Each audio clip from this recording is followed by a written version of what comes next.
Bienvenidos. Lástima que no podemos entrar a las 7:30 en punto. Pequeños defectos técnicos que ya logramos, espero, solventar. Quiero presentar a Mario Zárate. Hola, ¿cómo estás, Oscar? Creo que es uno de los más expertos en dilatación esofágica.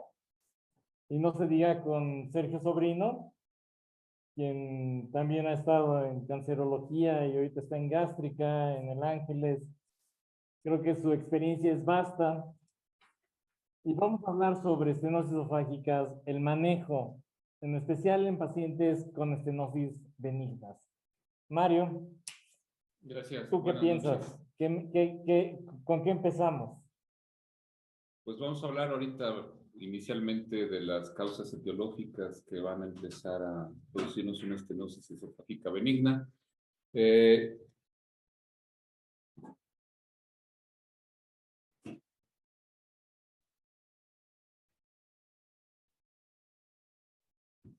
Y bueno, en nuestro país probablemente la causa de estenosis esofágica benigna más frecuente pues es la péptica. Sigue siendo la causa más frecuente. En otros países, sobre todo en Europa, en Asia, ya empieza a ser otra la causa, como son los procesos iatrogénicos por disecciones submucosas y todo esto, pero en nuestro país todavía la causa péptica sigue siendo nuestra primera situación de origen. El cáustico, desgraciadamente, pues seguimos viendo casos de quemaduras por cáusticos y que como consecuencia llegan a tener estenosis. Aquellos pacientes que también se les da por radiación, tratamientos de radioterapia y que finalmente pues, nos pueden hacer una estenosis benigna, de comportamiento, yo no diría tan benigno, las posquirúrgicas y que vemos con más frecuencia últimamente causas de esofagitis eosinofílica como la causa de la estenosis esofágica. Otras como anillo de Chatsky, que no todos los pacientes los podemos ver en endoscopia, pero no todos son sintomáticos, entonces es frecuente verlo, pero no de causa sintomática. Sí. Y sin embargo, pues la técnica que tiene que dominar uno para la estenosis sería la dilatación al final de cuentas, ¿no? Va a ser raro un endoscopista que no piense en un intervencionismo. A veces creemos que el intervencionismo es aquellos procedimientos más sofisticados de alguna manera, pero la dilatación sigue siendo una de las herramientas fundamentales en el quehacer del endoscopista. Y considerar que también está sujeta a complicaciones de acuerdo a factores etiológicos, como estás mencionando. Y ahorita que hablas de complicaciones, la primera complicación viene de si no evaluamos bien al paciente, ¿no? Porque no todas son, aunque sean benignas, no todas son tan simples, ¿no? Y uno puede complicar al paciente principalmente. Entonces, hay un cambio en Europa y en Asia, como mencionabas, sí, porque hay más intervencionismo. Y sin embargo, nosotros seguimos teniendo todavía muchas estenosis pépticas, algunas simples, pero algunas complejas, ¿no? Como la que vemos ahí en la imagen. O sea, ahorita vamos a hablar de cómo clasificamos a estas estenosis. Volvemos a mencionar aquí los orígenes. Pero bueno, ¿cómo podemos clasificar a una estenosis?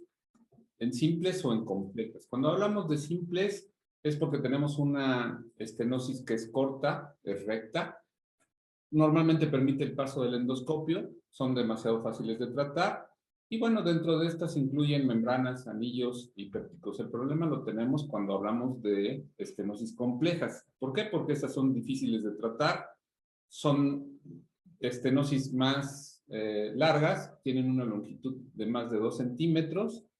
Si tienen alguna angulación en su sitio, pues también nos complican el tratamiento. Si son severamente estrechas, prácticamente que no nos dejan pasar a veces las guías hidrofílicas ni siquiera para poder empezar a darles tratamiento, o si tienen una fibrosis cicatricial muy pronunciada, y sobre todo las dos causas principales de que pudieran provocar una estenosis compleja va a ser las estenosis por cáusticos y las consecuentes a radioterapia. En este caso,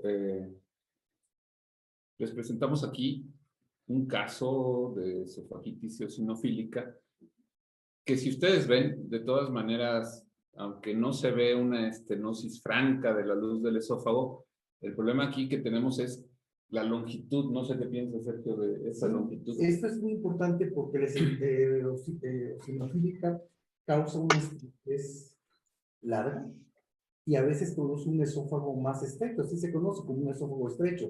En este caso, por ejemplo, se está tratando de pasar con un endoscopio de adulto o el conducto con el diámetro convencional y ya no permite el avance del endoscopio. ¿Qué harías, Oscar, cuando ya lo pasas con un endoscopio de adulto? En este caso. Llamaría a Mario. Llamarías a Mario.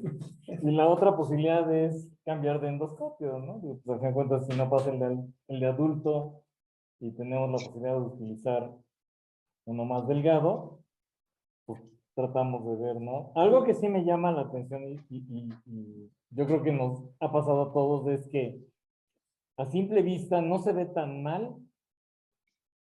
Uno dice, bueno, voy a forzar un poquito más. Y la realidad es de que la fibrosis que causa la esofagitis eosinofílica es importante. O sea, a lo mejor no se ve tan estrecho, pero no hay distensibilidad. Entonces, forzar demasiado también puede causar muchos problemas, ¿no? Sí, no permite el paso y uno podría forzar, pero el forzar implica un riesgo mayor de complicaciones. Exacto. Y entonces sí tenemos que evaluar qué pasa más allá de la estenosis, cuál es la longitud de la estenosis y obviamente tener seguramente el esofagograma, la tomografía, otros métodos de diagnóstico para considerar qué sigue con este paciente, ¿no? Ok. Avanzamos.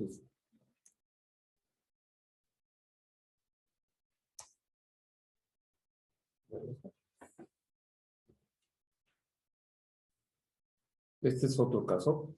También. Y aquí estamos viendo un paciente que tuvo un cáncer de esófago.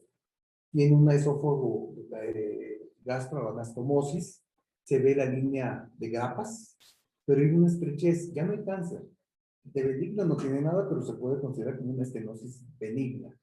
Aquí ya tenemos factores de radiación, quirúrgico, que hace más complejo.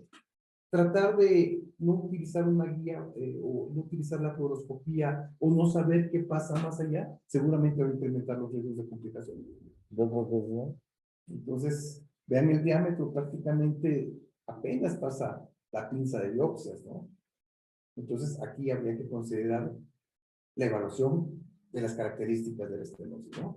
Pero vamos a hablar un poquito más adelante de cómo podemos empezar a hacer la evaluación de estas situaciones, pero siempre podemos adelantar que siempre una dilatación en un proceso postquirúrgico siempre tiene un poco más de riesgo de perforación que un procedimiento de una estenosis y más cáustica, ¿no? Las complicaciones posoperatorias pues a veces llegan a complicarnos un poco más.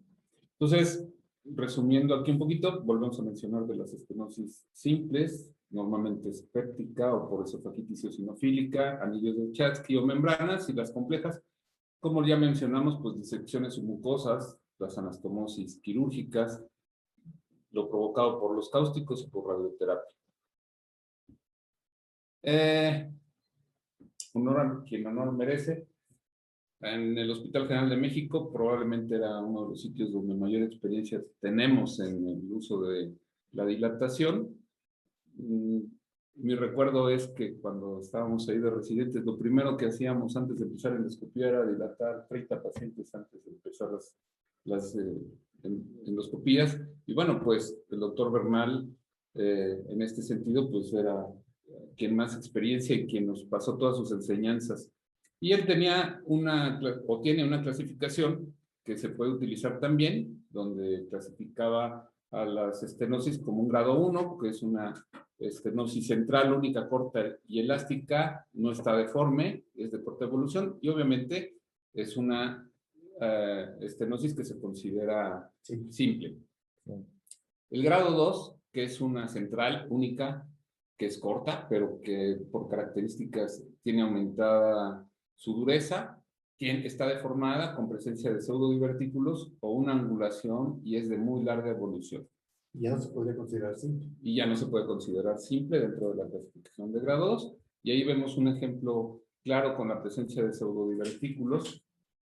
Y bueno, estas también implica el poder hacer el adecuado tratamiento de la estenosis.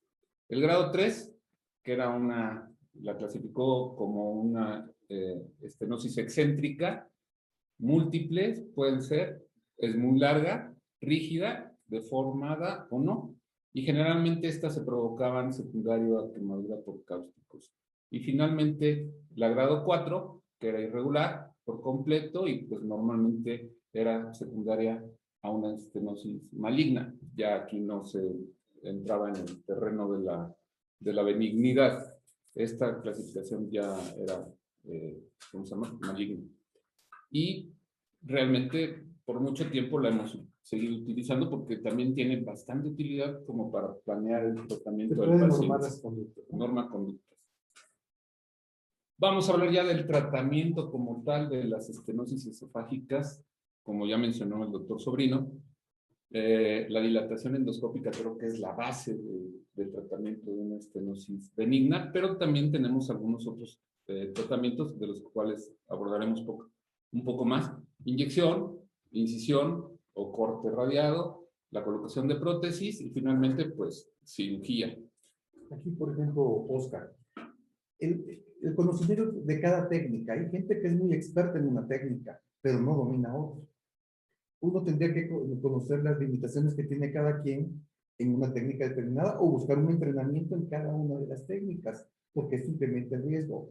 Yo puedo pensar en una dilatación, pero tengo que pensar que tal vez en otros centros se puedan utilizar las demás técnicas o entrenarme en una de ellas. No sé qué piensas.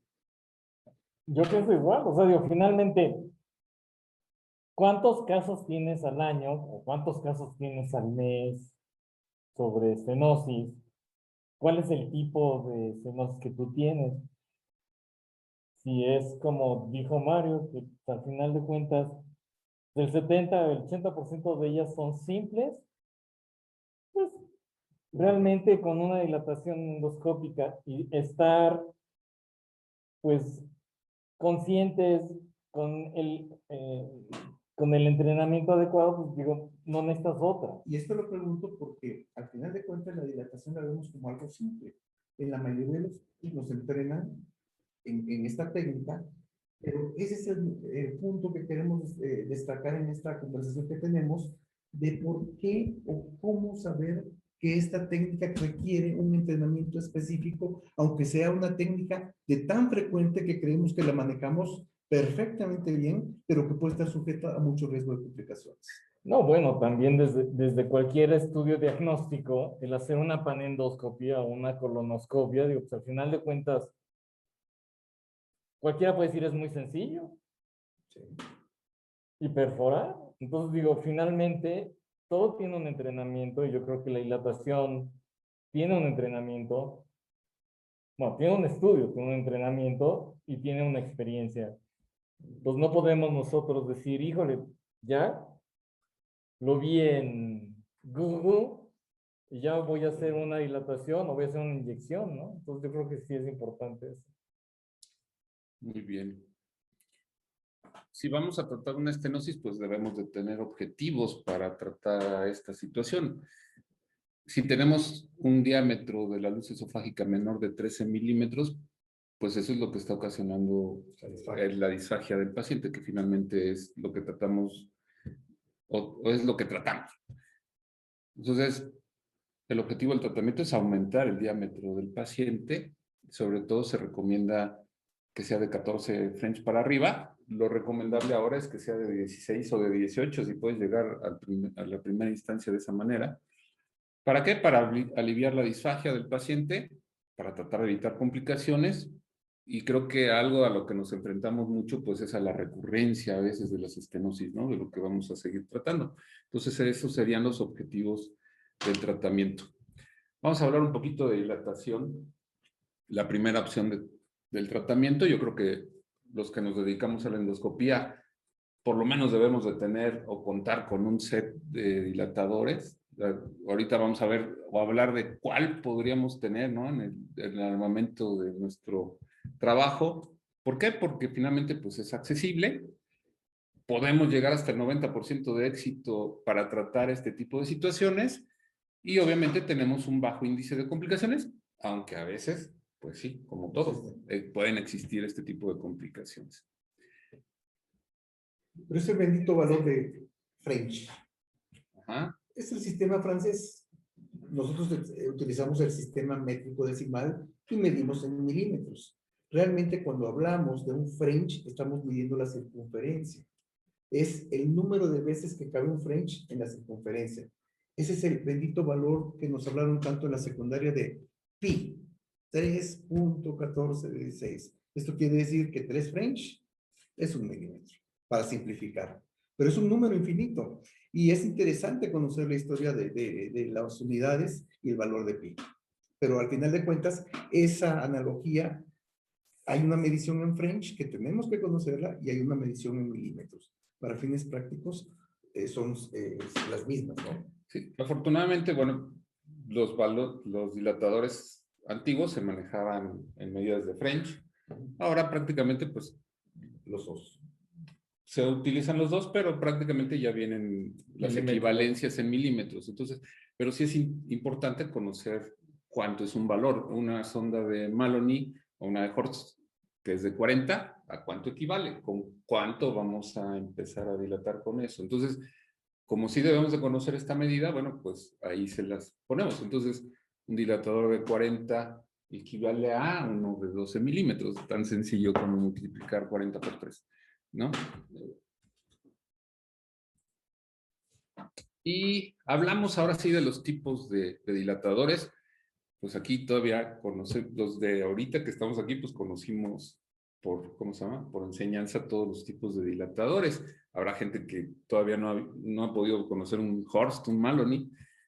Aunque es más frecuente que el cirujano conozca más de este tipo de dilatadores. Y más los cirujanos que hacen fundoplicatura, porque siguen pasando estos dilatadores. Entonces, Y desgraciadamente sigue siendo un paso a ciegas este balón, y no importa el tipo de punta. una hernia muy grande puede provocarse una perforación. Hay casos de perforación porque son no guiados, y Maloney y Horst son no guiados, y ahorita vamos a ver que las características, uno tiene una punta usada o aguda, y Horst es una punta roma. Pero hay guiados que nos dan una gran seguridad. Sabemos que si la guía está bien colocada, no tenemos problema. Y creo que eso es por lo cual se dejó de utilizar el Horst o el Maloney o el Tucker, que también ahorita vamos a enseñar un poquito, pero uno, primero porque estaban llenos de mercurio, ya no se acepta el mercurio. Y dos, lo llenaban de balines, pero finalmente, como esas ciegas, prácticamente se dejaron de utilizar, aunque los que manejamos esto, pues, yo por lo menos nunca tuve un problema con un dilatador de perforación. La verdad es que son bastante nobles estos dilatadores, y vamos a ver adelante que se siguen utilizando. Y los balones, que finalmente han venido a ayudarnos y a revolucionar esto, porque finalmente pues, nos permiten ser guiados. Tenemos el endoscopio ahí para hacer la visión directa, e inclusive durante la dilatación vemos a través de los balones si no hay alguna complicación en ese momento. Entonces sí hay ventajas a veces para la utilización de estos balones. ¿Como cuáles? Pues el balón dilatador de Hércules, o los R griados, o los Max Force, todos son útiles. Vamos a ver. Esta es historia, porque bueno, ahí están viendo los dilatadores de Maloney, que son estos de punta usada, o los de Horst, y estos son dilatadores de Tucker, y los ponemos porque sí hay una indicación de la cual hablaremos más adelante, pero estos dilatadores son enhebrados y el paciente debe tener una gastrostomía, que no es una gastrostomía endoscópica como tal. Esta sí tiene que ser quirúrgica por las fuerzas de tensión que hacemos, y enhebrábamos al paciente, y entonces es así como... un hilo sin fin. Un hilo sin fin, y era como darle una cepilladita por dentro, ¿no? A la estenosis. Pero es lo muy utilizan- específica Sí, la indicación, ¿no? sí, los que llegamos a utilizar estos, pues de niños sobre todo, y luego hasta los cargábamos a los niños. Pero bueno, esa es la historia de esto. Y hablamos de los de Savart-Guilliard, que finalmente es muy similar a un Maloney, a un Horst, nada más que la punta es más larga, es más pronunciada, tienen un conducto por donde pasamos la guía y por eso es que nos permite hacer dilataciones guiadas, las cuales en teoría son mucho más seguras que hacerlo a Pero ciegas. necesitas 100% fluoroscopía. Bueno, Si son simples, si son ¿tienes una simples. seguridad? Probablemente no. Porque tienes un trayecto recto, etcétera. Pero lo etcétera. ideal es Entonces, hacerlo bajo fluoroscopía. porque tendrías mucha seguridad. Totalmente. te da más seguridad, en realidad, para Pero- obtener todos los turnos de fluoroscopía también en un centro No, de ya sé, referencia pero- es muy complejo. Pero de hecho, las prótesis actuales expandibles siguen este principio. Vean cómo esa punta en uso, finalmente un stent es un tipo de dilatación. De alguna manera está buscando esta fuerza longitudinal, a diferencia de un balón que tiene una fuerza radial. Sí. Y a diferencia, pues un Savart-Guilliard tenemos que hacer el cambio para aumentarle gradualmente el diámetro del dilatador. Esa es otra de las ventajas que tienen los balones. Los balones pueden adquirir 3 medidas, un 12, 15, 17 o un 16, 18, 20. En el mismo momento y sin retirar el instrumento, podemos ir avanzando en la dilatación y esa es otra de las grandes ventajas que tiene. Aquí sí es importante el balón. considerar que en el Savary el endoscopista siente una resistencia cuando va avanzando. En el balón no. No. Con el balón es muy importante la evaluación de características porque es donde se puede presentar complicaciones. Con Savary de alguna manera tengo una resistencia, pero esto es muy subjetiva, ¿no? Sí, pero aparte el balón sí te permite ver a la hora que estás, ¿Cómo estás abriendo? Y bueno, ¿cuáles son los tips que se dan para hacer una dilatación? Bueno, como ya lo dijo Sergio, doctor Sobrino, perdón, evaluar características de estenosis antes de la dilatación, que creo que es una de las partes más importantes. Es la fundamental, ¿verdad? La clasificación de si es simple, si es compleja, si es larga, si es corta, si está angulada, si no está angulada. ¿Por qué? Pues porque así me voy a enfrentar al tigre, no me voy a meter sin la silla ni el látigo a la jaula de león, ¿verdad? Puedes. Puedo, pero pues Te vas a complicar. Ajá, te vas a complicar. Hay veces que entramos por endoscopía y vemos que está más lastimado de lo normal el tejido, pues en ese momento decidimos, ¿sabes qué? No, a este paciente no lo dilato, hay que ser cautos en ese sentido. Oye, se me ocurre, de todos los que están conectados, ¿cuántos sí han usado el Hearst? ¿Cuántos sí siguen usando Savary? ¿Cuántos usan fluoroscopía y cuántos no? A ver, mándenos su opinión, ¿no? Yo creo que sería interesante saber cuántos siguen todavía utilizando estas dichosas técnicas anticuadas, que yo creo que siguen siendo útiles, Siguen siendo útiles definitivamente. ¿no? A ver, díganos. Ahora, otro factor es, como se menciona, asegurar que la guía que lo que estoy mencionando esté bien colocada. Sí. Porque con eso tengo una gran seguridad, no me voy a equivocar. Pero a veces ya coloqué perfectamente bien la guía y en las maniobras, porque Se va a necesito que mover. un técnico me esté ayudando, que la enfermera me esté ayudando, que el paciente no se mueva. Si utilizo el fluoroscopio, pues puedo tener la seguridad de cómo está la guía, pero a veces solamente tengo la visión endoscópica. Porque a veces pasamos juntos, pero es más riesgo, es mucho más riesgo. El mover la guía, ya estamos muy confiados y podemos tener complicaciones, ¿no? Entonces hay que tener un segmento de guía muy más allá de la estenosis, ¿no? Y algo muy importante, creo que aquí es ser muy paciente para pasar el dilatador con movimientos cortos, porque no solamente es mantener la guía, sino evitar que se te doble la guía. Y si hacemos avances rápidos, seguramente esa guía ya se dobló y se nos va a complicar un poquito. Y aparte, bueno, no son baratas, no son tan caras, pero no son baratas esas guías y nos pueden durar mucho tiempo haciendo movimientos muy cortos de menos de 1 centímetro. Nos podemos tardar 30 segundos más en dilatar al paciente, pero ni Más se segundos. nos, si no se nos mueve la guía y no vamos a doblar la guía como tal. ¿Qué tanto entrenamiento tiene que ser el que esté al lado tuyo? O sea, el técnico, la enfermera, el estudiante, el residente en esto. ¿Cuánto le pedirías que tiene que estar entrenado? Porque finalmente tú eres el experto, pero de repente te ponen a la enfermera que acaba de salir de la carrera y te dicen, llegó y no hay más. ¿Qué haces? Sí, aquí lo importante es que sepa qué estamos haciendo. Que sepa por qué la guía tiene que estar en un sitio determinado. Cada miembro del team tiene que saber qué función va a cumplir. Pero obviamente tiene que haber una coordinación. El uso de la terminología tiene que ser. Yo no permitiría que viniera alguien improvisado a estar conmigo. No. Tiene que haber un entrenamiento, pero también tiene que haber una reunión previa para poder platicar de qué se trata lo que vamos a hacer. O sea, siempre tienes, o sea, tienes tú tu team, tu equipo. Eso sería lo ideal. No siempre se tiene, pero sería lo ideal. Pero si vas a entrar con personas que no conoces de alguna manera, la voz dominante la llevas tú y no hace nada nadie si tú no mencionas qué es lo que se tiene que hacer. Y si te dice la enfermedad, es que yo no sé nada, doctor. ¿Usted me dice? No, ya está terrible. Ya está ¿Y complicado. entonces qué haces? ¿Lo difieres? ¿Lo haces? ¿Tienes una, más paciencia? hay una voz de mando, Oscar. Sí. Aquí tiene que hacer lo que tú le pides. Si tú estás pidiendo a alguien que está en contra de lo que estás haciendo, ya vas a tener un conflicto. No, ese lo corres. Sí, claro. Pero el que te dice, no sé, doctor, pero quiero ayudarle.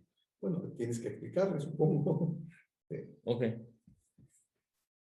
Pues hay que tener paciencia. Yo creo que también eso es importante cuando ya tenemos toda la información y ya sabemos cómo es la estenosis. Y finalmente, bueno, pues dilatador. el tipo de dilatador, que esto está en función no solamente de tu experiencia, sino también de lo que en ese momento cuentas para hacer el procedimiento, ¿no? Entonces, por mucho que quieras dilatar con balón, si en ese momento no tenías un balón y tienes una Savary, pues utilizarás la Savary, no el balón. Siempre y cuando sepas usar el Savary. Claro, claro. Estamos hablando de que es alguien que ya... No sé si ya nos contestaron cuántos han usado Savary, porque muchos no han usado. No todavía, pero hay una pregunta de la doctora Muñoz de Tuxtla Gutiérrez. Creo que conozco Tuxtla Gutiérrez. Y dice, sigue utilizando Savary y no utilizo fluoroscopía. ¿Qué pensarías, Oscar? Híjole. Tengo Tengo que tener por lo menos un esofagograma bien establecido para saber qué tipo de estenosis y cómo está. 2, sí tengo que pasar la guía por endoscopía por lo menos para saber dónde está y dejarla bien colocada antes de pasar el Savary. O sea, Savary sin guía se me haría muy difícil. Y si fuera recta, corta, etcétera, probablemente, pero completamente estoy de acuerdo contigo. Pero si fueran balones, aquí nos hacen una pregunta, el doctor Cadena, dice, soy pediatra endoscopista, usamos balones para dilatar ocasionalmente fluoroscopios o fluoroscopía, dilatadores de Savary, y hace mucho no los ocupan. ¿Con un balón requiero fluoroscopía? Generalmente no, pero va a haber estenosis complejas que probablemente... Es valorar la ¿no? estenosis para saber si usas o no fluoroscopía. Ahora, ¿quién determina el tiempo de que tiene que estar inflado el balón? Eso lo vamos a ver más adelante. Más adelante. Sí. Sí, y es importante eso. Exitosa. Exitosa. Asegurar que es una dilatación, que es exitoso. Si vamos a hablar después de recurrencias o refractariedad, las guías actuales ya dicen que de preferencia lleves a la dilatación a 16 milímetros para poder decir mantener el diámetro exitosamente. Por eso es que ya se aconseja llevarlos hasta 16 milímetros desde un inicio. Y si tenemos Savary, pues lo que dice la 6, limitar la dilatación en caso si yo tengo un aumento de resistencia, no voy a estar presionando de más. Y yo creo que la medida que tú estás comentando de la famosa paciencia, de cómo pasar el dilatador y no estar tratando de hacerlo lo más rápido posible, es un factor muy importante, ¿no? Ujú. Y ahorita vamos a hablar de la regla de los 3, porque hay estenosis que son muy pequeñas, o sea, no puedes dilatar de inicio, en ocasiones, hasta 16 milímetros. Sería, Sí, hay un salto enorme, ¿verdad? Sí. No es lo mismo subir de 14 a 16 que de 8 a 16, ¿verdad? exacto, entonces digo, Sí. si el éxito lo quieren en el primero, a veces no se puede. Entonces, estenosis refractaria sería el punto número 7. Utilizar inyecciones, vamos a ver más adelante. Ajá. El 8 es inyectar y luego dilatar. ¿Por qué? Ujú. Y sobre todo el 9, que es muy importante, detectar complicaciones. Y la 10 sería, nuevamente lo que dice Oscar, ¿quién debe hacer las cosas, no? El que esté entrenado. ¿Sí? Es entrenamiento y es de experiencia y es formar un equipo. Ahora, una estenosis tiene características. ¿Cuáles serían? Yo creo que algo muy importante que te da la experiencia es, vas con tu endoscopio, 9.8, y te detiene. Forzas un poco el paso y no puedes. Vas a tener que dilatar. ¿Con cuál empiezo? Si no paso un 9.8, pues tengo que empezar por un número menor, que serían 7. Y ahí es donde empieza a aplicar la regla de los 3. Entonces, eso es un número bajo Un número abajo, del diámetro que tengo dificultad para el paso, ¿no? y ahí estamos evaluando la circunferencia de la Entonces, estenosis. estamos hablando diámetro. por Diámetro. ejemplo. Aquí, diámetro es una característica. La otra sería la longitud. La longitud también, qué tan larga es. ¿Qué tan larga es? Y a veces, vamos, si ya pasaron tus guías y puedes dilatarlo, qué bueno, porque la longitud ya no va a ser tan importante en esa situación. Pero lo que sí, en esa longitud hay que valorar definitivamente si no hay adelante de esa estenosis más estenosis, y eso es lo que pudiera estar complicando, ¿no?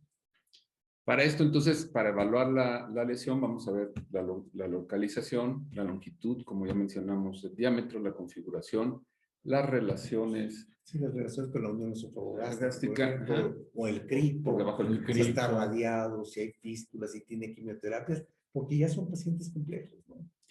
Y por eso era tan útil en ese sentido también agregar no solamente simples y complejas, sino la clasificación de Bernal da ese tipo de ayuda también, ¿no?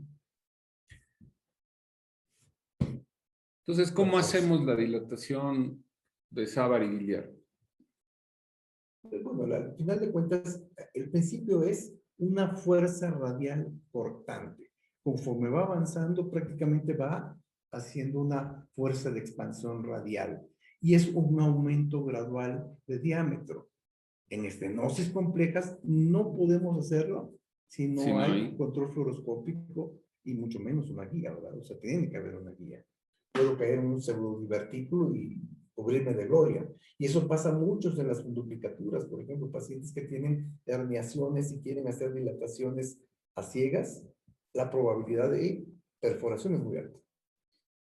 O, como en las transparencias anteriores, donde veíamos de la clasificación 2 de Bernal, donde hay pseudodivertículos, pues es mucho más fácil si lo haces a ciegas con una Horst, una Maloney, aunque sean muy, pues pueden caer al pseudodivertículo y perforar ahí. Ahora, cuando hablamos de pediatría, es muy difícil que pensemos en pseudodivertículos, Sí. pero tenemos que pensar en cáusticos, tenemos que hablar en otros problemas Que son complejos. Complejos. Y crónicos. Inclusive, y crónicos.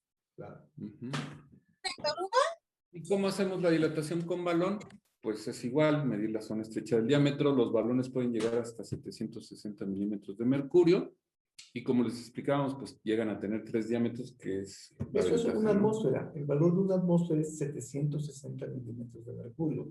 Y es importante conocerlo porque vamos a ver cuánta fuerza requiere un balón para distenderse, para provocar una dilatación adecuada. Sí. Y después Lili nos va a explicar un poquito cómo usar los insufladores, porque ahí vienen cómo debemos de hacer las medidas y la técnica, ¿no? Y bueno, pues, como decíamos, la ventaja que también tienen una visualización directa de las estenosis. A ver, vamos a ver este caso. En este caso, por ejemplo, tenemos una estenosis puntiforme. Ahí estamos viendo una característica. Si yo quiero pasar un dilatador a ciegas, llámase Savary, ¿lo harían? No. Se están haciendo unas formaciones Pseudodiverticulares. pseudodiverticulares. El riesgo de perforación es altísimo. Esta es una estenosis posligadura endoscópica de varices. Ahora, Además ve que hay alimento. hay restos de alimento. Atinar al orificio que apenas se ve para tratar de pasar una guía con el movimiento esofágico no es nada sencillo. Entonces, tenemos que estar batallando en ocasiones y el uso de la colocación del balón es fundamental. Pero hay una forma, Mario. Normalmente el endoscopista está utilizando con la mano izquierda pues el endoscopio. Oscar, con la derecha tiene el endoscopio sujeto. Ahora tengo la guía aquí, no tengo tres manos. Tengo que tener una colaboración de quien me está ayudando para mantener el posicionamiento del endoscopio. Cómo yo mantengo la fuerza que no me jale, porque a veces con la dilatación me jala hacia la parte más distal o a la parte más proximal, me saca y el riesgo de complicaciones es mucho mayor. Y aparte, si esta fue por varices esofágicas, ¿qué hay detrás de la estenosis? ¿Qué hay detrás de la estenosis? Entonces, son pacientes complejos. Entonces, no podemos minimizar. Y contestando nuevamente a lo que decía Oscar, ¿y qué pasa si no está entrenado? Es que en ese momento el que ya se metió en problemas eres tú. Ya no el paciente. 1000 veces. O sea, no se metan en problemas. Ese sería también uno de los mensajes. Pasamos, ¿sí? Es que hay muchos que pensamos que somos como Superman, ¿no? Y de repente Pues podemos pasamos resolver el balón y fijamos y luego también estamos al lado tratando de meter la Sí, presión y con no se cuatro puede, con cuatro no se manos. puede. Alguien tiene que saber qué hacer. Esa es la visión que tenemos, ¿no, Oscar? Esa es la visión endoscópica. Esa es la Cuando visión estamos ya con una dilatación, a veces hasta espanta, pareciera que estuviéramos viendo una visión totalmente diferente. Piensa uno que ya perforó, etcétera. A veces se ven estrías, ¿no? Sí. Cuando se empiezan Parece a que Ahí ves se la ven muscular, las estrías. ¿sí? Parece que ves la muscular. Que se ve la muscular y en ese momento no es lo mismo estar trabajando con un paciente con una estenosis corta que esos pacientes como el caso que se presentó al principio de una estrechez por eosinofílica, donde hay un grado de fibrosis, que donde esa presión puede provocar que se parta prácticamente el esófago, ¿no? Entonces, con el tratamiento de la estenosis simple, pues con la dilatación endoscópica, ya sea a través de un dilatador guiado o un balón, siguiendo las reglas de 3, no más de 3, porque si no podemos terminar de lesionar más, e inclusive ser perjudicial, porque si desgarramos más la mucosa o el tejido, Llegamos a la muscular. o deja la perforación, que después la cicatrización deja más zona de fibrosis al estar aumentando más diámetros de los permitidos. Entonces, también tiene complicaciones el hacer eso porque puede hacer que una estenosis simple pueda volverse una estenosis refractaria, simplemente hasta por el tratamiento. Y de hecho ese tipo de freno que nos da una prevención, es decir, por eso empiezo con un diámetro, un número bajo. Aunque llegue a la segunda dilatación, un número bajo con la que me queda el anterior, ¿no? Y algo importante que sigue es cuando vuelvo a citar a mi paciente a la siguiente dilatación. Aquí sí es muy importante porque las guías han cambiado mucho últimamente. Nosotros hablábamos de los 21 días y tiene una lógica por la parte cicatricial, la fibrosis. Actualmente hablan 2 semanas. En las actuales guías hablan inclusive de 1 semana. No sé qué piensas tú en tu experiencia, pero realmente 3 semanas era aceptable. Aceptable. Sí. 2 semanas yo creo que es precipitar, no hay ninguna prisa, a menos de que el paciente tenga una estenosis muy estrecha que requiera un estado nutricional y que los podamos llevar un poquito más, pero también podemos incrementar el grado de fibrosis, ¿no?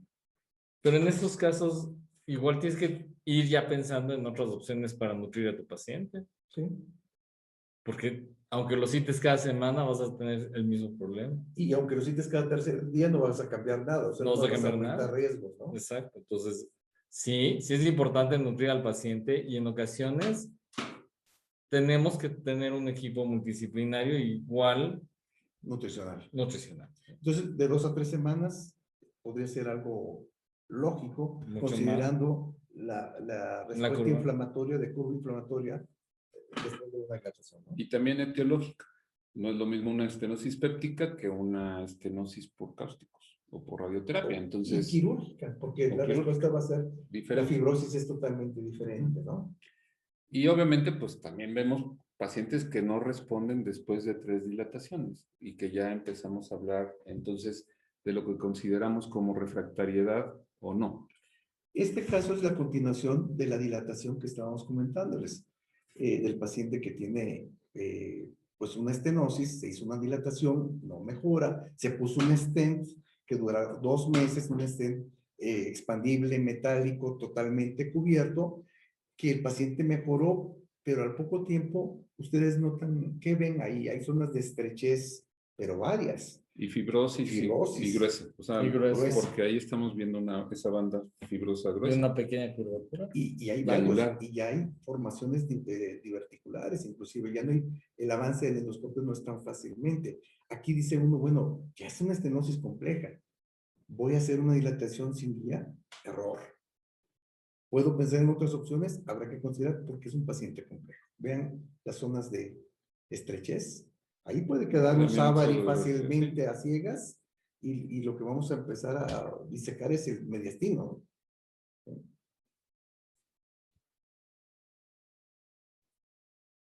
Da miedo, ¿no? ¿Verdad que sí? Nuevamente la eosinofílica, ¿no? Ujú. Esa estrechez, esa fibrosis. Pero ve los desgarros que puedes lograr en los eosinofílico por la tipo de fibrosis que tienes. Así es. Entonces, regla de 3, muy importante. Y entonces hablamos de las complicaciones: hemorragia, perforación, bacteremia, recurrencia o refractariedad. Más que complicaciones, habría que considerar que puede haber recurrencia o refractariedad, pero sí puede haber bacteriemia. Hay pacientes que llegan con dolor torácico posteriormente, o con fiebre, o con escalofríos. Los graves serían hemorragia y perforación, ¿no? Algo que puede ser también, entras y ves cándida, ¿dilatas o no dilatas? Es muy importante porque estos pacientes, acabamos de publicar con Oscar en la revista Cirugía y Cirujanos, casos de esofagitis disecante, donde vimos propiamente la combinación de ellos. El hecho de que solamente esté cándida no descarta que haya eosinofílica, no descarta que no tengan reflujo. A veces es la combinación de ellos donde predomina algo más. La cándida, dilatar cándida como tal, sería un error si no hay una estenosis. Ah, claro. No, pero es que lo comento porque el paciente tiene disfagia, el paciente tiene cándida, dilato la cándida, o sea, la esofagitis por cándida, no. Si tiene una estenosis con cándida, sí, pero hay momento también para hacerlo, ¿verdad? ¿Aconsejarías dar el tratamiento y ya luego lo dilatas? Probablemente. ¿Aconsejarías? ¿En qué pacientes aconsejarías dar antibiótico profiláctico? Para la dilatación. Sí. Generalmente, normalmente no utilizas antibiótico profiláctico. Habrá que considerar pues, la comorbilidad de los pacientes, ¿no? La comorbilidad. Sí, pacientes que tengan alguna cardiopatía. Cardiopatía. sí. Lo que dicen las ¿no? guías. Lo que dicen las cardiopatía, guías sí. y todo. Entonces, sí puede haber la complicación, pero también hay que ver quién tiene la comorbilidad para poder decir, necesito un antibiótico profiláctico o necesito el seguimiento del paciente, ¿no? Yo creo que es importante. Y esa sería una interesante pregunta. Normalmente tú les pones antibióticos, Sergio. ¿No? Normalmente no. ¿No? ¿Pero cuántos? Sí, esa es la pregunta. ¿A cuántos sí les deberíamos de dar antibióticos? Realmente no pasa muy frecuentemente que te hablen después de que tuve fiebre por la dilatada, etc. ¿no? Y esta es la imagen que tenemos de una dilatación con balón, ¿no? Guiada por fluoroscopía. Guiada por fluoroscopía, ¿no? Vean los surcos que están ahí. Estas Sí, ¿no? son las zonas donde se estrecha prácticamente, ¿no? Sí. Ajá. La fuerza del balón. Yo no sé si han tenido oportunidad de sentir cuando se dilata el balón, cuando la Se fuerza. pierde. Es una piedra. Es impresionante. A veces uno minimiza lo que uno está haciendo. Pero realmente en el paciente que tiene una estrechez, provocar que exista una fuerza de expansión radial puede provocar que el esófago se parta. Es más, o sea, si tienen la oportunidad y lo hacen bajo fluoroscopía, es impresionante cómo se ve que la muesca desaparece. Sí, la muesca desaparece. Ahora que mencionaban esto, tuvimos un caso en el Hospital General.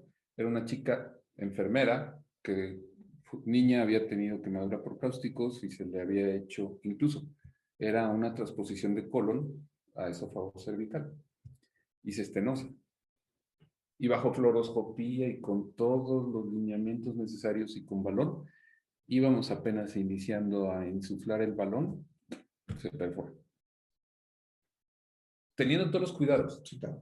Y obviamente, bueno, pues nos dimos cuenta inmediatamente de lo que había sucedido y afortunadamente ella solamente con vigilancia no llegó a suceder algo más, pero Pero existe el riesgo, existe ¿no? el riesgo, sobre todo les digo, aunque tuviéramos con fluoroscopía y todo, de que nos lleguen a suceder ese tipo de complicaciones. Sigan la regla de 3, es muy importante.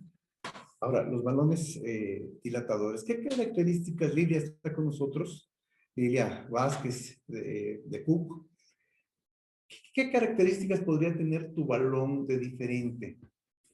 Lilia. Ok, doctor, nosotros manejamos dos presentaciones en el balón Hércules, el balón no guiado, que es únicamente para esófago, el balón mide 8 centímetros de longitud, y el balón guiado, que es para esófago, píloro y colon, y el balón mide 5.5 centímetros.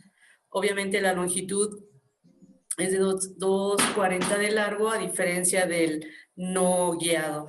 Pero en algún taller tú nos comentabas que la fuerza de expansión era mucho mayor lo que se lograba con tu balón comparando con otros. ¿Es así o...? Sí, doctor, así es. El material con el que está hecho este balón es de PET Flex y es un material no complaciente. No dilata más allá del tamaño del balón y bueno, esto hace que su fuerza sea 184% mayor que el de la competencia. Okay. Adelante. Esto lo preguntamos porque, vamos a... La que sigue, la que sigue.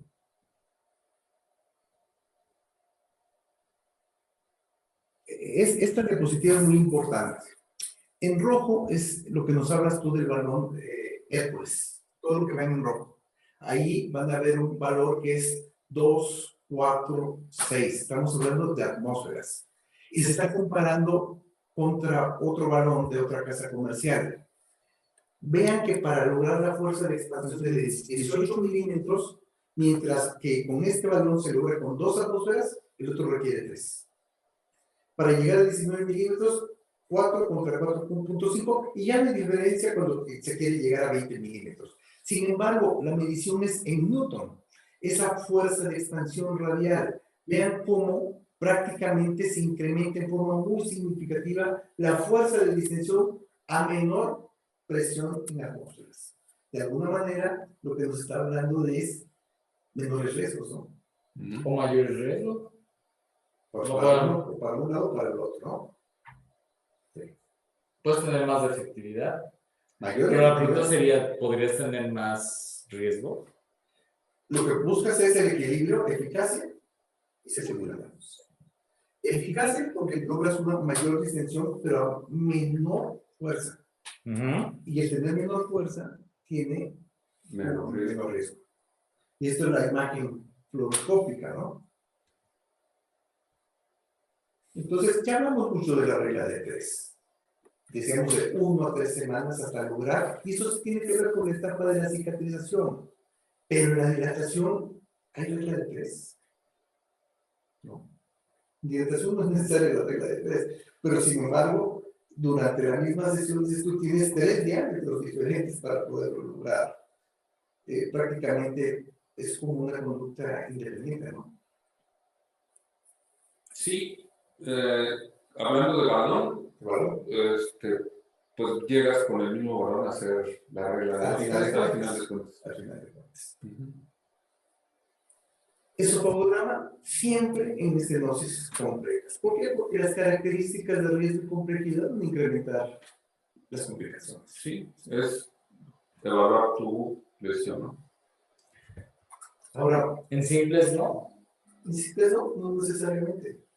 pero hay de simples a simples, ya Mario hablaba de las características etiológicas, ¿no? No es lo mismo una estenosis que es raro que exista. Pero a veces no sabes que son simples o son complejas, ¿no? Pero tienes ¿A simple antecedentes. vista? No, pero tienes antecedentes. Sí. Pépticos, no es lo mismo el paciente pediátrico que tuvo ingesta de cáusticos, que está radiado, que está operado. De alguna manera hay una normatividad. Y Mario, en la dilatación es muy complejo pasar un balón, una guía de Savary.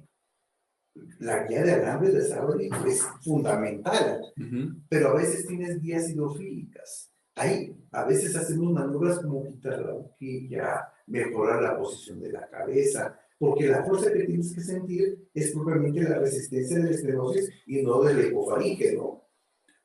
De hecho, digo, en algunas situaciones complejas y que incluso ni siquiera la guía de Savary pasa por la zona de la estenosis, sí te ayuda a pasar ese segmento una guía hidrofílica por el diámetro. Sin embargo, a la hora que ya hiciste o empiezas a meter la dilatación, la fuerza que sientes es mucho menor con la guía hidrofílica que con la guía de Savary.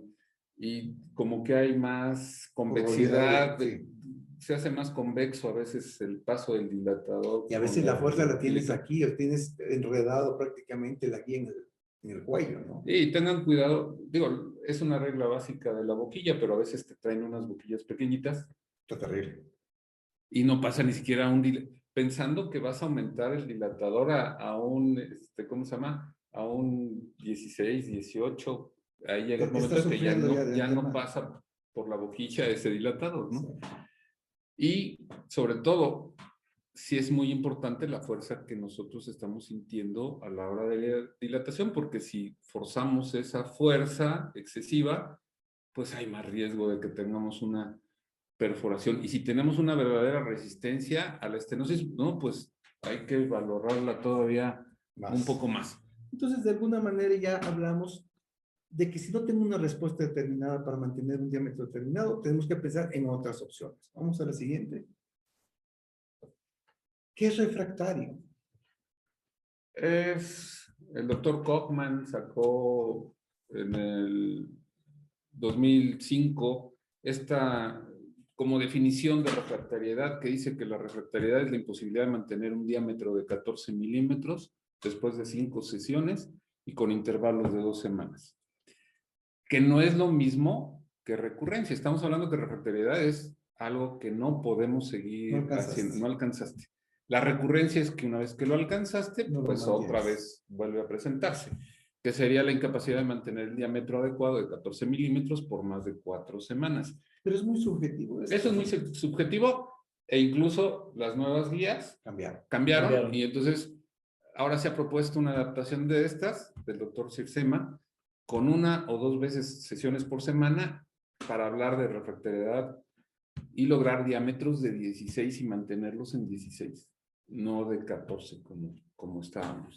Aquí nos preguntan, por ejemplo, Mario, si tiene utilidad un ultrasonido endoscópico para valorar las estenosis refractarias por fibrosis o eosinofílicas para planear la dilatación. Pues yo creo que no, independientemente, primero habría que valorar si el mismo ultrasonido endoscópico puede atravesar la zona de la estenosis para hacer la valoración por completo. Probablemente con un radial pudiera ser, ahora, con un lineal muy difícil. A veces se hace buscando, por ejemplo, el rendezvous, buscando otras opciones para buscar como parte de un tratamiento determinado, pero para diagnóstico como tal, no. No. Sí.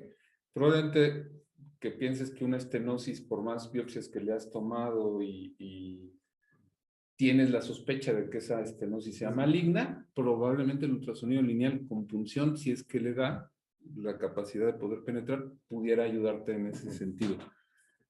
Pero es limitado. Es limitado. Entonces, prácticamente lo que estamos hablando, refractaria tenemos que verlo diferente a recurrente. ¿Sí?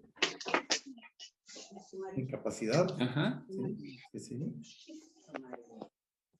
Entonces, esta gráfica, Oscar, ya nos hablan de otros valores, 16, 18 milímetros. Cambió. Sí.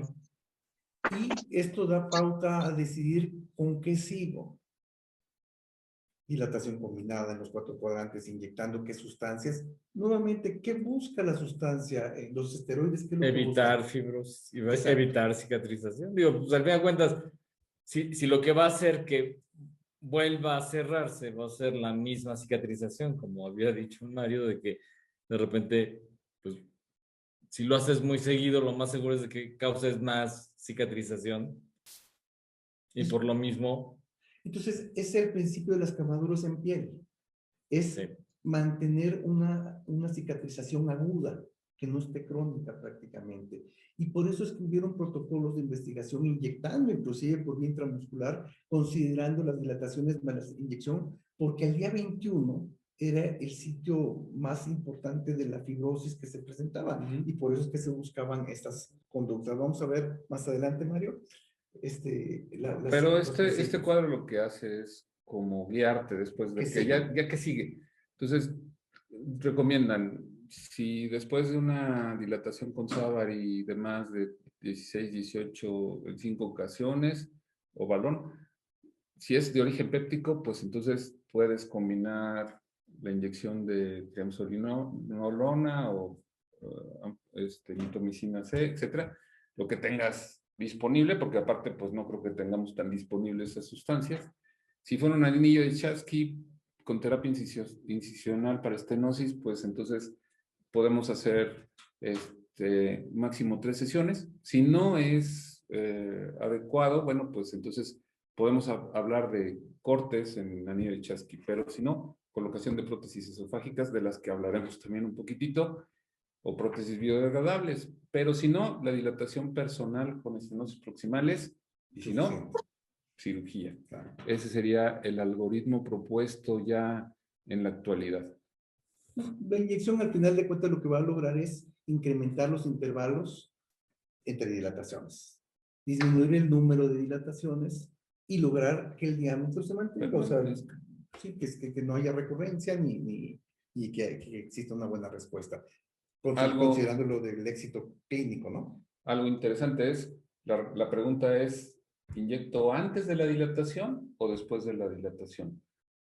Normalmente se aconseja que sea antes de la dilatación. Aquí el doctor Cadena nos pregunta, por ejemplo, en casos de mitomicina C, si la aplicación se prefiere tópica o intramucosa.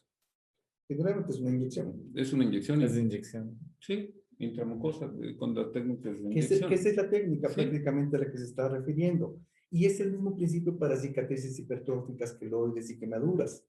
Nuevamente, en los 4 cuadrantes, y ahí están las diluciones.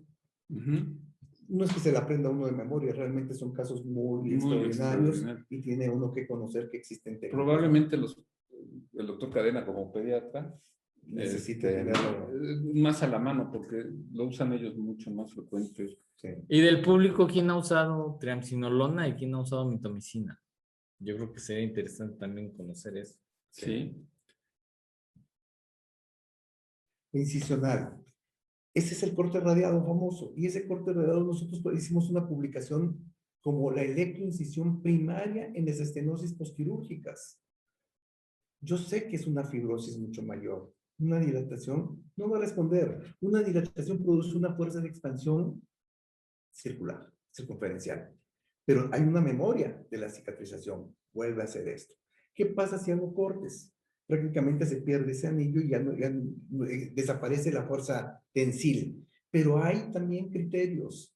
Tiene que haber un septo. Si no hay septo, no puedo pensar. Es muy arriesgado. Es muy arriesgado. Tiene que haber septo. Eso es muy importante. Sí, sí. Y bueno, y tiene que tener el entrenamiento, porque finalmente, ¿cómo sabes que tiene septo? ¿O cuándo no tiene septo? Si ustedes ven esa imagen, por ejemplo, no sé si la puedes describir, Mario, esta imagen, la que estamos viendo en pantalla. Sí, es una estenosis central, porque finalmente, bueno, parcialmente lateralizada, porque tiene la presencia del pseudodivertículo, pero aquí en esta base, pues tiene el septo. Tienes mucho ángulo, y por eso utilizamos cuchillos, porque podemos hacer con punta desnuda, Sí. pero utilizamos con punta de cerámica, punta de zafiro, porque eso nos previene. Y hay un punto donde ya no puedo avanzar más y previene el riesgo de complicaciones como es la perforación. Siempre utilizamos corriente mixta o de corte. Yo prefiero corte solamente al ser fibrosis. Hay que considerar, es muy raro que sangre, sin embargo puede ocurrir. Con los nuevos equipos de electro, un endocote Es en inteligente. 4 probablemente Es te ayuda. inteligente. Y a veces lo que hacemos después de los cortes, en los sitios entre los cortes, aplicar argón para que esto sea más benéfico, ¿no? Se dilate un poco más. Pero se siguen estas reglas, que sean unas estenosis de 1 a 2 centímetros, que sean ligeramente elevadas, fibrosas sobre todo, con cicatrización, que se deban de hacer 4 o 8 incisiones radiales, no exceder la continuidad del esófago, o sea, no extender más el corte más allá de lo que se necesita. Y probablemente esto se parece mucho a cuando tratamos divertículo de Senker, ¿no? O sea, Es muy parecido. muy parecido. Principio. Sí, es el mismo Muy principio. La paliación de la disfagia normalmente puede ser hasta de 2 años a la primera sesión. Es como una alternativa para esta estenosis refractaria. En colon lo usamos también, en las Ajá. estenosis, en las colocolonostomosis. Y respondiéndole a Oscar, dice el doctor Fonseca que en el Hospital de la Raza utilizamos mitomicina en niños. Hay una menor resistencia a las estenosis, menor número de dilataciones y el uso es tópico. Sería interesante ver Pero la esto es por el literatura, ¿verdad? origen también de la, Sí, de la la etiología, ¿no? etiología. Sí. Y bueno, como ya lo mencionamos aquí, pues sí hay algunas utilidades como es los de punta de cerámica, el lady knife o El triángulo. triángulo. Incluso ahora con técnicas nuevas se puede usar hasta Como tijeras, ¿no? tijeras y El argón. y los bisturís Sí, híbridos, armónicos. ajá, ¿cómo se llama? Que se hacen o que se utilizan para las disecciones submucosas, ¿no? Ajá. Todo este es material para esta situación. Y a veces combinamos técnicas, ¿no? De hecho, hay gente que se está o que ha tratado ya con técnicas de disección submucosa este tipo de estenosis, lo están empezando a desarrollar, ¿no? Y con éxito en algunas situaciones. Como ven, otro armamento, pues son estas nuevas tijeras que tenemos, y que son muy útiles para mantener sobre todo el corte muy, muy controlado. Como la endoscopía se va acercando a la cirugía o la cirugía a la Ujú. endoscopía, prácticamente La es cirugía, la técnicas, endoscopia, ¿no? técnicas híbridas, ¿no? Sí. Sí. Y bueno, la técnica que tú Sí. mencionabas de Sí, hacer de los cortes. radiados. Sí. Ujú. Entonces, prótesis. Suena muy interesante colocar una prótesis de primera instancia, pero las guías dicen no como primera línea. ¿Por qué? No. Mayor probabilidad de complicaciones. Hay otras alternativas, independientemente del costo, y que vamos a ver que el porcentaje de respuesta a las prótesis no es la misma No. que podemos encontrar con las malignas, ¿no? Y sobre todo, el evento adverso más frecuente, pues es la migración. Sí. Ese es Porque el- está totalmente cubierto, no hay de dónde se detenga. Si tengo una estenosis corta, por ejemplo, en una postquirúrgica, la probabilidad de que migre, y pasa, hay un fenómeno, por ejemplo, hay pacientes que tienen ascensos gástricos o una esófago yeyuno, anastomosis, y hay una angulación en el posoperatorio, hay un cambio de dirección y el paciente está desnutrido, no tolera nada. A veces colocamos stent de primera instancia sabiendo que va a migrar para mejorar o rectificar la angulación que estamos teniendo. No va a ser la solución, pero de alguna manera es una medida temporal. Hay que considerar que hay técnicas que tienen que individualizarse, ¿no? Ujú.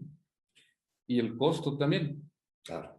porque Es- aunque es temporal, Tiene que ser temporal, el tiene que ser costo, totalmente cubierta para poderlo Menos de retirar. 3 meses, ¿no? Menos de 3 meses. Sí. y ¿Qué bueno, nos dicen las tasas, Oscar? Por ejemplo, si ves ahí, 40% es un volado, ¿no? Menos de un Menos de un volado. volado. Si yo digo, le puede ir bien o mal. Y cuando vemos intervalos de confianza muy amplios, estamos hablando de que esa es la gran variabilidad de mi muestra, porque estoy metiendo pacientes de todos tipos. No puedo comparar pacientes con estenosis quirúrgicas, con las pépticas, etcétera. Tenemos que comparar peras con peras y manzanas con manzanas. Pero eso es igual de difícil de encontrar una serie de pacientes para prótesis Por tu número de casos, ¿no? por número de casos. Sí. Entonces, la prótesis que estamos comentando, hay que considerarlas. Vamos adelante, si quieres. hay que considerar como no primera opción. O No. sea, hay otras técnicas inclusive. El problema aquí es también retirar esa prótesis, porque también ahí viene La migración complicación. misma, ¿no? La migración, pero el retirarlas también te va a provocar ahí alguna complicación. Entonces, Sí. hay que ser muy cautos en esa situación. Aquí tú tienes mucha experiencia, Mario y Oscar, en la cuestión de ya no hay opción. ¿Cuándo decidir que un paciente va a cirugía? O la famosa autodilatación que estamos hablando casi del siglo XIX. Pensar que agarras un tragaespadas y que se está pasando él, y sin embargo lo vimos en el Hospital General, el paciente ya sabía ni cómo sentarse, cómo colocarse, cómo pasar prácticamente el dilatador. Y si ven una fotografía de eso, nos estamos trasladando al siglo XIX, ¿no es cierto? Sí, de hecho, tú participaste también en el entrenamiento en el Hospital General, un residente de nosotros, Fernando, hizo ese protocolo de estudio de volver a enseñar a los pacientes a autodilatarse, de los que iban muy frecuentes.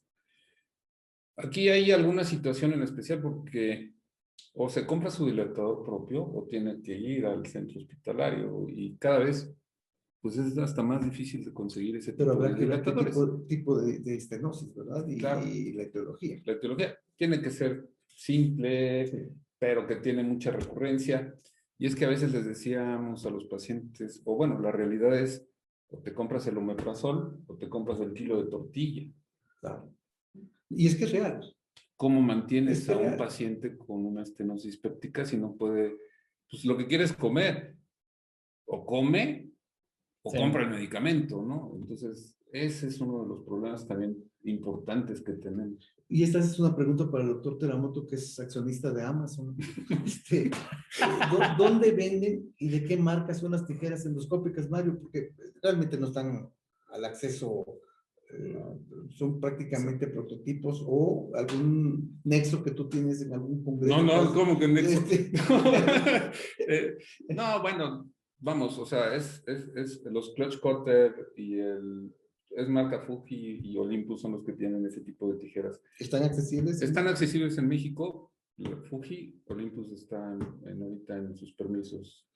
Tienes, no sé si lo has probado, la dificultad para utilizarlo. No, bueno, tuvimos un entrenamiento en eso y sí, sobre todo, por ejemplo, para disección submucosa es algo que le quita mucho tiempo de aprendizaje a manejar este tipo de miedo a uno instrumental. también. Sí.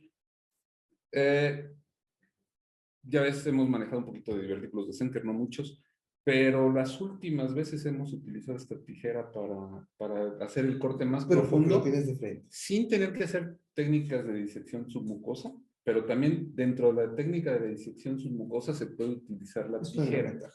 Sí, y es el principio cuando uno diseca la vesícula en un momento dado en forma traumática inclusive y combinando con el corte, pero de alguna manera, por ejemplo, con el Senker yo tengo de frente prácticamente el septo.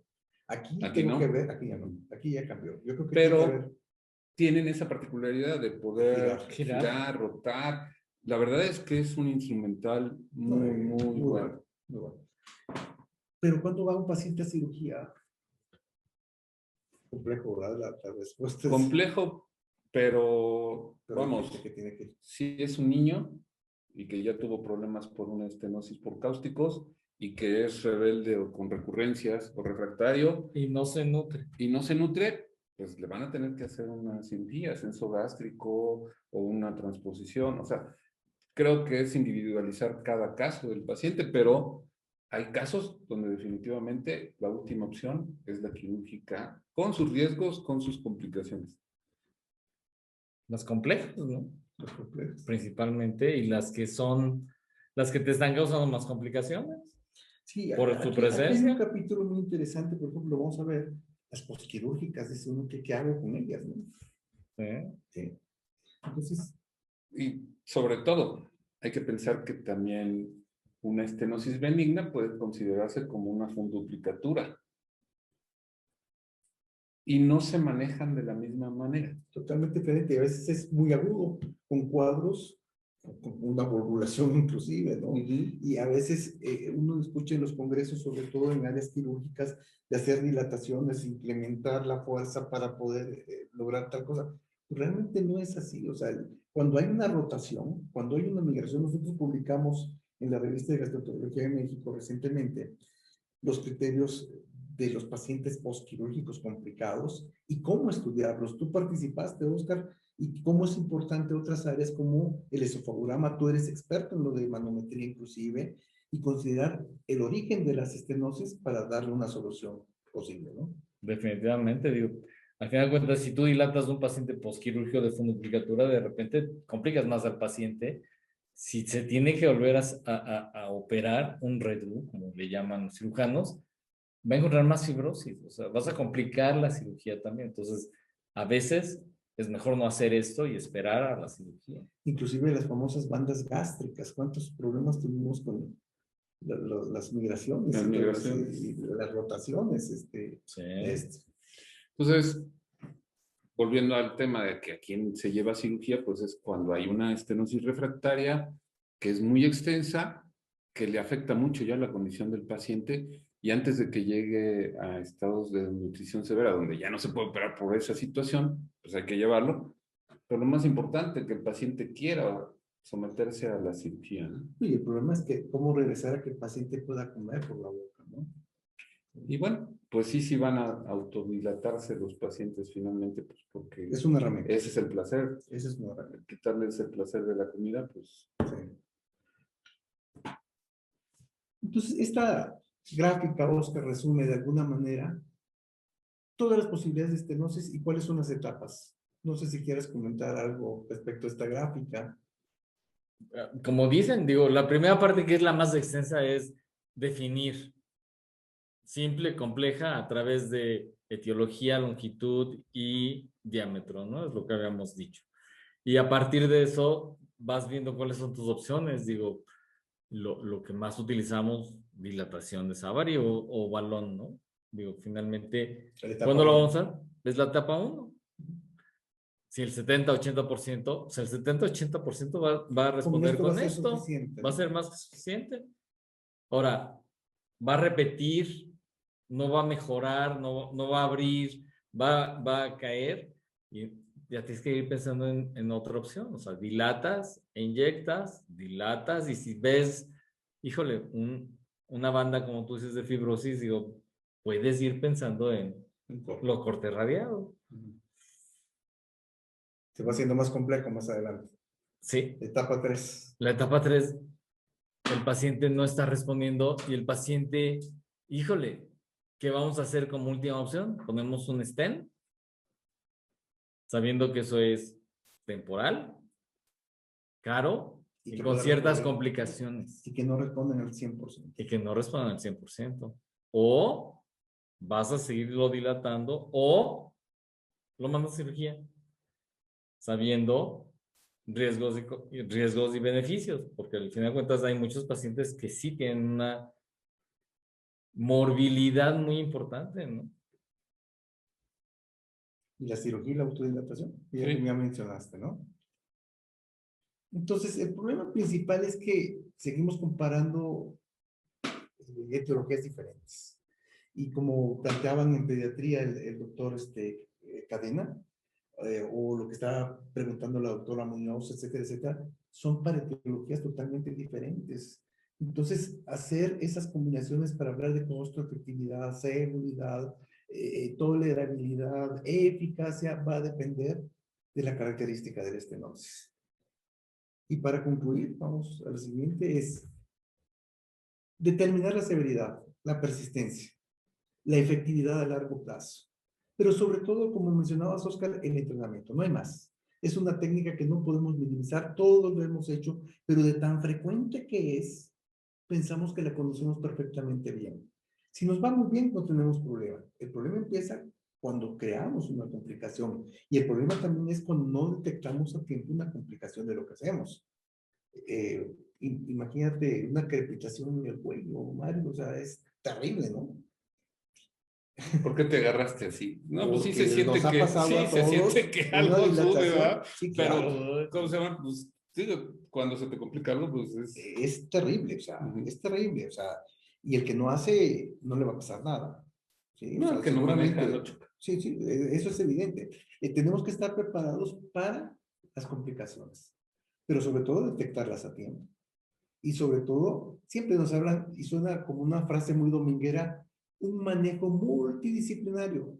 Y en los hospitales no tenemos eso. Generalmente empezamos a batallar que no nos aceptan a los pacientes en los hospitales, ¿no? Porque iban para una dilatación como externo, ¿no? Es complejo. Y considerar que hay técnicas que tienen que ser del experto prácticamente, ¿no? Tienes que valorar a tu paciente y si es algo a lo que estás acostumbrado a enfrentarte y si no, pues Llama. referirlo con alguien que tiene más experiencia en La ese campo. doctora Argentina Muñoz dice que no lo hace, no tiene complicaciones. El que no batea, ¿qué? Se poncha. No lo poncha. Ah, no, no poncha. No lo poncha. Tú eres beisbolista, así es que está de moda el béisbol, ¿eh? No sé si Pero tengan no. alguna pregunta, Oscar, algo que quieras comentar sobre No, alguna yo recomendación. creo que ha sido muy ameno todo lo que hemos platicado. Espero que también haya sido ameno para todos. Seguramente va a haber preguntas de cuándo voy a usar una, cuándo voy a usar la otra. Esa sería interesante. Llega un paciente con una estenosis simple. ¿Empiezo con una Savary o con un balón? La pregunta es, ¿qué tienes? Exacto. Ya cambió, ¿verdad? ¿Qué tienes? Porque digo, para una simple, dices, ¿Savary o balón? ¿Tengo balón? Pues uso balón. Yo Y si tengo la tengo, experiencia, y si más. tengo una Maloney, o sea, Sí, digo, es la experiencia. es la experiencia. Pero ya contestaron. Lo ideal sería tener todo y que pudieras elegir, ahora sí que un traje a la medida. ¿Qué necesita el paciente? ¿Qué le voy a utilizar? Pero también los costos son muy importantes, ¿no? No sé si tengan alguna pregunta más. El doctor Gualberto Mateos te manda un abrazo, Oscar. Te manda felicitar. Igual, Felicidades. gracias. Sí. Sí, buenas noches. ¿Algún comentario, ¿Qué? Lidia? Algo que tengas. Yo creo que una pregunta muy interesante para ti sería el manómetro para poder utilizar la dilatación, porque es complejo. El entrenamiento de esa medida de dilatación es muy importante. Yo creo que tiene que haber talleres pronto ya de cómo empezar a repetir esas técnicas, porque a veces como endoscopistas nos ponen a utilizar el manómetro y no lo manejamos tan fácilmente todos. Simplemente se te olvida que debes de apretar el botón azul y ya ni para atrás ni para adelante. Y eso es algo fundamental. No solamente nosotros, yo creo que también dirigido a todos nuestros asistentes, porque finalmente pues, son los que nos terminan de ayudar, que era lo que comentaba Oscar. No saben que viene, lo acaban de mandar porque acaban de rotar en el personal y no saben qué pasa. Bueno, algo que también de recordar todos es el paciente que dilatas y se dilata bien, se mueve porque le duele, aunque esté sedado. Entonces, tienes que ser lo suficientemente flexible también para poder desinflar a tiempo, y eso es muy importante del manómetro. ¿Cuándo puedes usar la rotación y cuándo usar el botón para poder desinflar rápidamente el balón y no tener más complicaciones? Sí, yo creo que el conocer, por ejemplo, cada cuánto aumento las atmósferas no es tan sencillo. No es tan No es tan sencillo. sencillo y tener esa relación que nos hablaba de alguna manera, las características de mi balón, conocerlo perfectamente bien.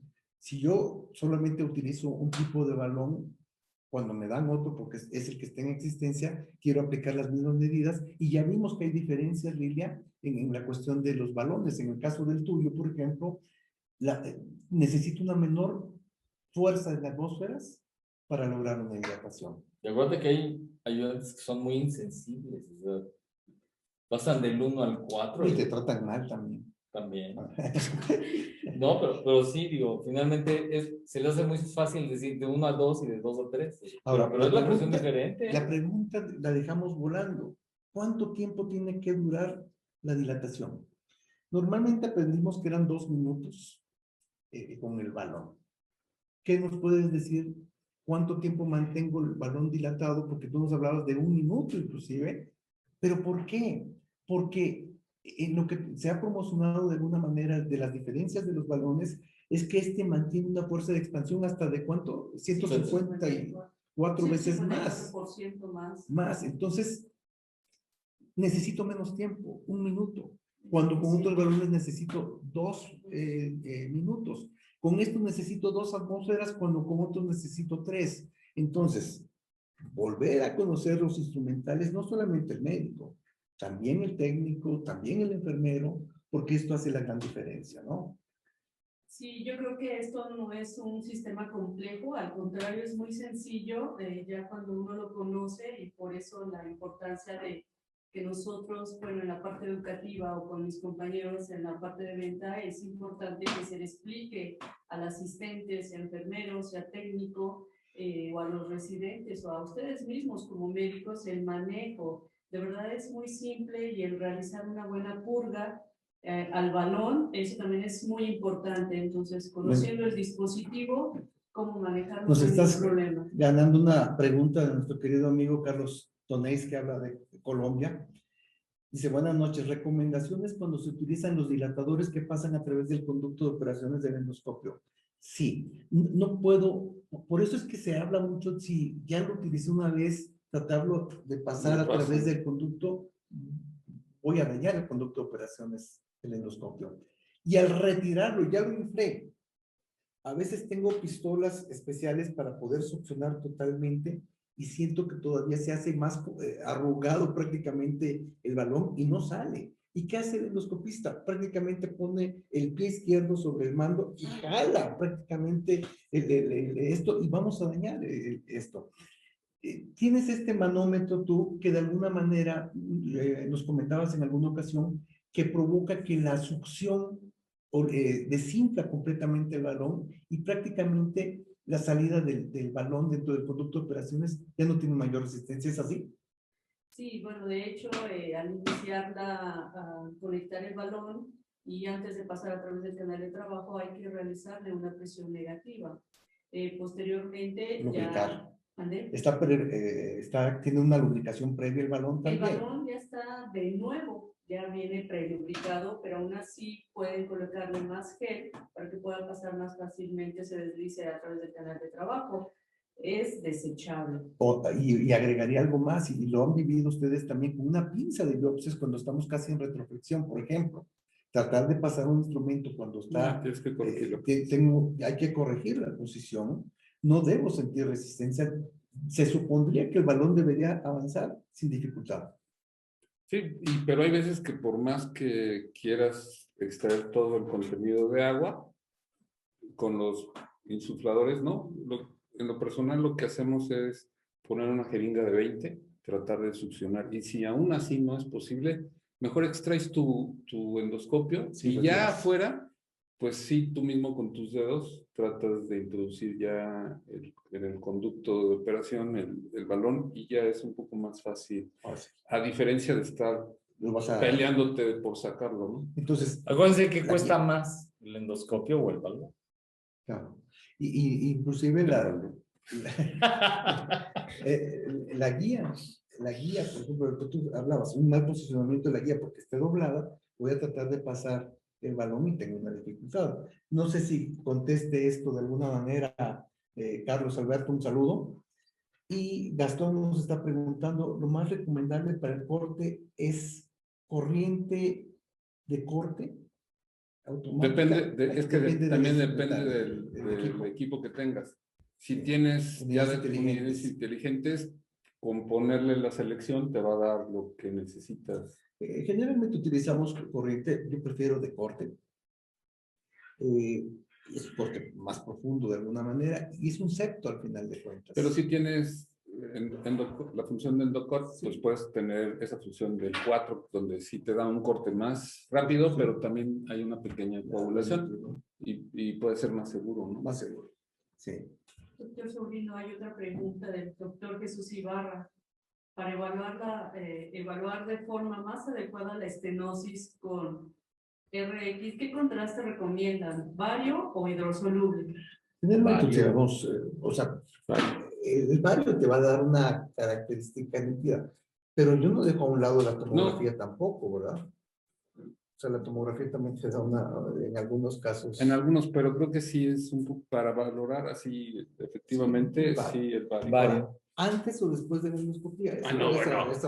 Eso sale sobrando. Sí. Sí, es como el cuerpo extraño que le mandas vario para ver si sí está o no. Lo que voy a hacer con eso, lo único que voy a hacer es, o sea, por tener un accidente que broncoaspire el paciente en este caso, ¿verdad? Sí. Sí. Sí, entonces, Sí, sí. no sé si hay alguna pregunta más de la audiencia, Lilian. ¿Se me van a pasar ahorita unas?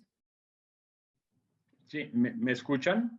Sí, porque en el chat ya no hay alguna más. Pero sí si ustedes ven, no es una técnica tan simple como creíamos. Llegó un momento que lo hacíamos de alguna manera rutinaria porque el mayor número de casos son más simples. Pero eso no quiere decir que sea una técnica simple. El seguimiento post-dilatación, ¿cómo se la haces? Y no sé si te acuerdas, en algunos de los casos viste hasta desgarros importantes de la mucosa. ¿Cómo lo sigues? Yo creo que el seguimiento es como todos los pacientes, o sea, si tiene alguna molestia, siempre que sale, pues avisar Y inmediatamente. si ves el desgarro, ¿le mandas algo?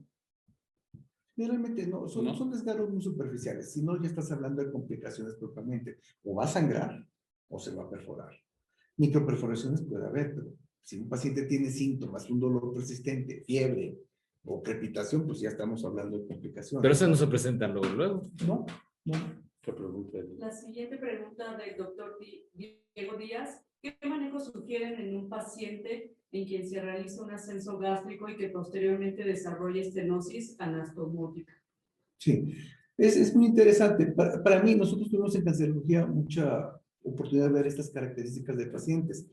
Publicamos inclusive el corte radiado de primera instancia, pero no está aceptado de forma universal. Se empieza siempre con un balón de acuerdo de lo que se habla. Pero nuevamente tiene una lógica. Esa fuerza de expansión, hay memoria y va a reducirse. Pero hay que ver las condiciones del paciente. Está desnutrido, está prácticamente que no tolera nada de dieta, etcétera. Puedo pensar en un stent, como les mencioné. A veces, más que una estenosis, doctor Ibarra, lo que es una angulación pronunciada del esófago y una anastomosis. Está caída prácticamente.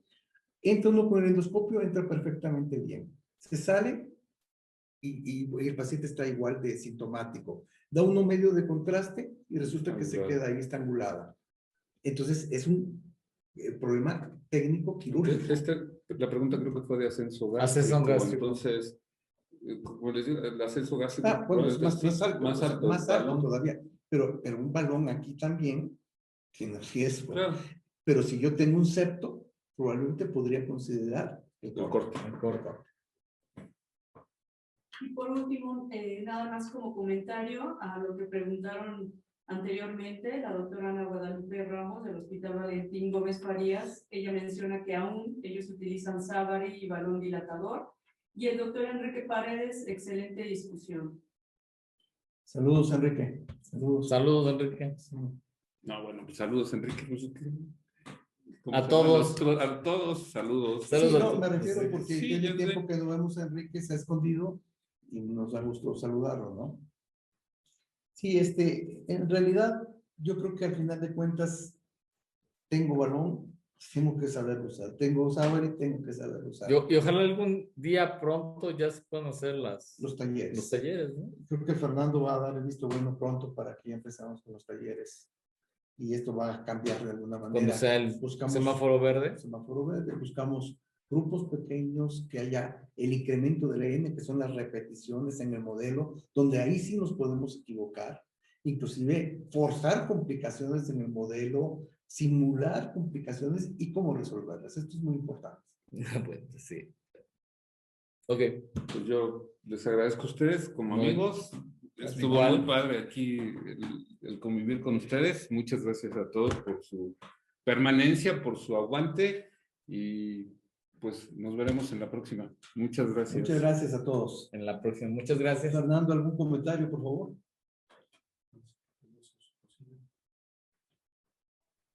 Pues no sé si me Fernando, no escuchan sé si porque tienes creo algún que, comentario, creo que por ustedes favor. no me escuchan.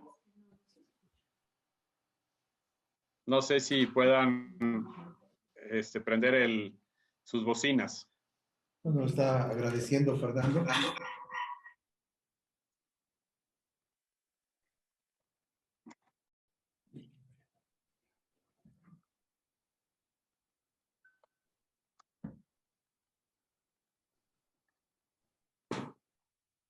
Sí, no me escuchan todavía Ahorita ustedes. sí, ya te escuchamos.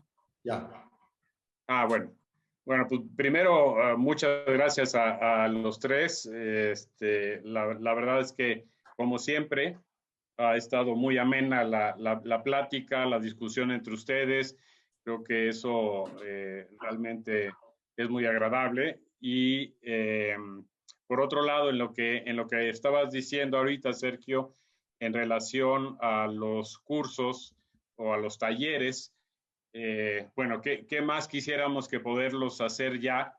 Pero realmente tenemos que seguir las medidas que nos dicta el gobierno y mientras no estemos en un semáforo verde, definitivamente no podemos hacer estos talleres. Entonces, poco a poco iremos dándoles noticias de esto, pero esperemos que sea pronto y con muchísimo gusto, porque realmente ahí es donde se aprende más, ¿no? El tener ahí todos los modelos anatómicos para poder hacer todas las prácticas, ¿no? Muchas gracias a los tres y buenas noches. Gracias. Gracias, buenas noches. Gracias a todos. Hasta luego, gracias. Gracias, buenas noches a todos.